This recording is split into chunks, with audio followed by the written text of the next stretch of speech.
This video demonstrates how to measure refractive index of a bulk material. We measure refractive index of bulk samples by determining the critical angle between the sample and a measuring prism in the system. The hardware that does this is shown in this diagram. We first bring the sample into intimate contact with the measuring prism by using a pneumatically operated coupling head. The prism and sample are mounted on a rotary table, and so we can change the angle of incidence of the laser light by turning the rotary table. When the laser strikes the prism sample interface at an angle above the critical angle, all of the light which strikes that interface is reflected to the photodetector on the far side of the prism. When the angle of incidence drops below the critical angle, some of the light gets refracted into the sample, and the light striking the photodetector drops. If we plot the intensity of the light reaching the photodetector against the angle of incidence, we get a curve that looks like this. And from the location of this sharp drop, the critical angle, we can determine the refractive index of the sample. We use a polarized laser, and the index is measured along a direction in the plane of the sample that is perpendicular to this drawing. So we're measuring the refractive index of the sample on this direction coming out of the drawing.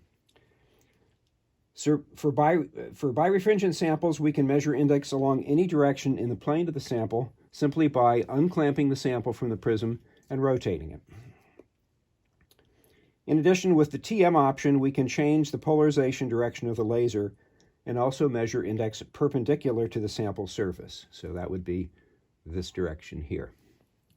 So in this way, we can measure index in all three directions, X, Y, and Z. As an example of how the system works, we'll measure the index of this rectangular piece of polymer cut from a beverage bottle. I'm going to load it into the system now and clamp it to the prism. And the prism is held in the jaws of this C-shaped clamp, so the prism is right there. The laser approaches the prism along this line here, and it then enters the prism, interacts with the prism sample interface, and is then reflected to the photodetector on the other side of the prism. The photodetector is over here. You can't see it very well. The angle of the rotary table is now above the critical angle, so no light is entering the sample, and all the light strikes the detector. But as we rotate the table through the critical angle, you can see some light is coupled into the sample. You can see the sample lighting up. And once we start to couple light into the sample, less of the light reaches the photodetector. With the sample oriented like this, the E field is vibrating vertically, and we're measuring index in a direction parallel to the surface of the sample along the short axis of the sample. But if I want to measure index in the long direction of the sample, I can just unclamp the sample, rotate it 90 degrees, and we'll then be measuring the refractive index along this vertical direction, the long axis of the sample. The system has three lasers, red, green, and blue, and if we measure at each of these wavelengths, we can make a Cauchy fit of index versus wavelength, and also determine Abbe numbers. Changing wavelengths is easy. Each laser has a mechanical block mounted on the outside of the enclosure, and you simply unblock the laser you want to use. As an example, I'm going to block the green laser that we've been using up to now, and I will then unblock the blue laser to make the first actual measurement. Here you can see the entire optical module. The on-off mechanical shutters for each laser are here, and you just rotate the shutter to turn on whatever wavelength you want to measure with. On the left side of the module is a simple toggle switch that actuates the coupling head. You push the switch down to clamp the sample to the prism, and you raise it to release the sample. A pressure regulator on the right side of the module can be used to control the coupling pressure. For flexible or very thin samples, you only need a low pressure, about 1.5 bar or 20 psi. For rigid samples, you may have to use more force to get good contact between the sample and the prism, from 2 to 4 bar or 30 to 60 psi.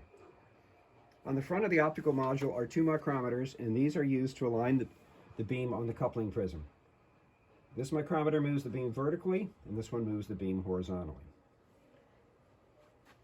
There's a drawing on the top of the module that shows the correct position of the beam on the prism. The beam should be placed in the upper right corner of the prism, because with this alignment, the beam will strike the base of the prism at the place where the sample and prism are in most intimate contact.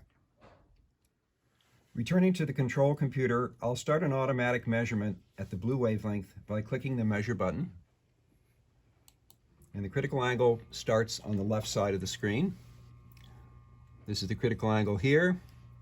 And when we reach the end of the scan, then it'll take a few seconds for the system to wind back to the starting position, and then the refractive index at 451 nanometers, the blue wavelength will be calculated. So that number here, that's the number here, 1.6492. Now I'm going to reach over and block the blue beam and turn on the green beam again, but I have to change the wavelength in the software here. So we change it to 516 nanometers. And I will then initiate the green measurement by clicking the measure button again. Once again, we see the critical angle pattern appearing, sharp drop, and then it takes a few seconds to reach the end of the scan and wind back to the starting point to get the index at the green wavelength. So that number at the green wavelength is 1.6332.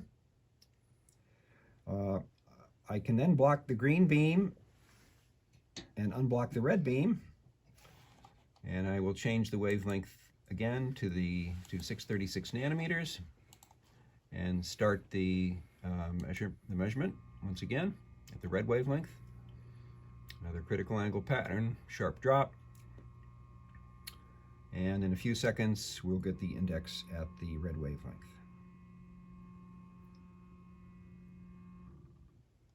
So that number is 1.6170. I can now do a Cauchy fit by using these three measurements. I do that by clicking on the Tools, Cauchy fit to single measurement. You can see these are the measurements that I just made. And if I click the Fit Data button, I get the dispersion curve, the index versus wavelength curve for this sample. This is the equation of the curve here. This is the picture of the curve. This is the measured data, that the three wavelengths that went into the Cauchy fit. In some applications, Abbe number is important, and so the Abbe numbers, the D and E Abbe numbers, are shown here. And finally, our software allows you to specify up to 6 wavelengths at which index is automatically calculated. In this case here, we've specified that we always want to calculate index at 589 nanometers. That's the sodium D line, so that's the index at the sodium D line. And then again at 550 nanometers, which is at the middle of the visible. So that's the index at 550 nanometers.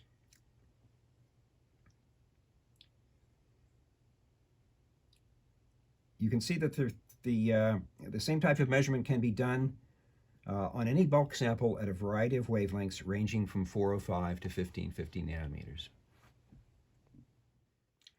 Finally, to show how we measure index anisotropy or birefringence, we've already measured index of the sample at the red wavelength along the long axis. Let's call this the X direction. I'm now going to unclamp the sample and rotate it 90 degrees about the coupling point and remeasure again, and we'll call this the Y direction.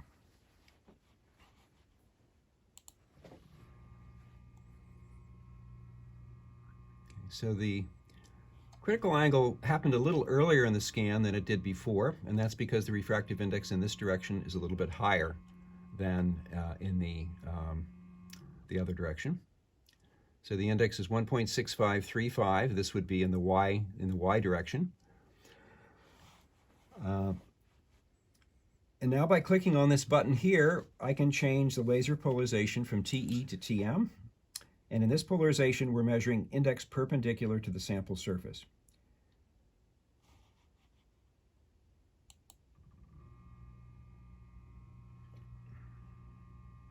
You can see that the critical angle happens much later in the curve, in the scan. And this is because this material is oriented PET, which is strongly birefringent, and the Z index is much lower than the X or Y indices. So this is the Z index here, it's 1.49. The other two indices in the x and y direction were were up around in the mid 1.6s, 1.65. A good way to look at the birefringence data is to click on Tools, Measurement Statistics, and then this screen shows us all of the measurements that we have in memory that we've done so far. So this is the initial measurement we made at the blue wavelength. This is at the green. This is at the red. And this was in the long direction of the sample. And we use these three values to determine the Cauchy fit. So these three here are the three indices in x, y, and z for at the red wavelength. So we can compare the index anisotropy, the differences in index on this screen here.